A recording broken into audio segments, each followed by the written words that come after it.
8. Ketään kotona? Terveisiä hautajaisista.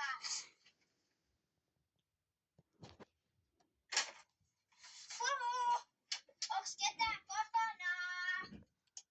Terveisiä hautajaisista.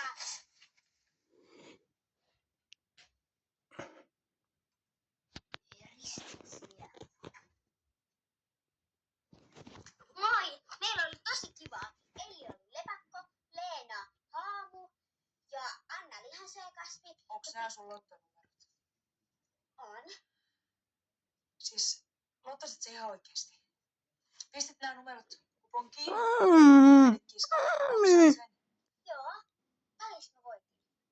Missä se kuponki on nyt? Meidän huoneessa. Kai.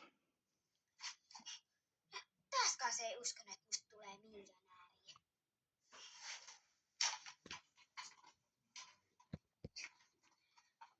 Koeta nyt muistaa, mihin sä sen laitoit. Älä nyt viehu, kyllä se löytyy.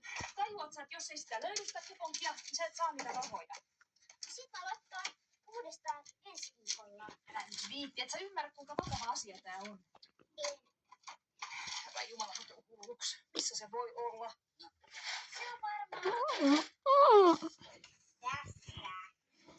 Näytä.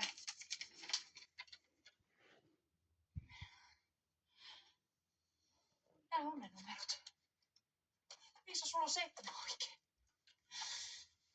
Aivan mieletöntä. Tää on aivan järjetöntä. No, paljon mä oon voittanut. No et mitään jättipottia, mutta ihan hirveästi rahaa. Paljon. 200 000.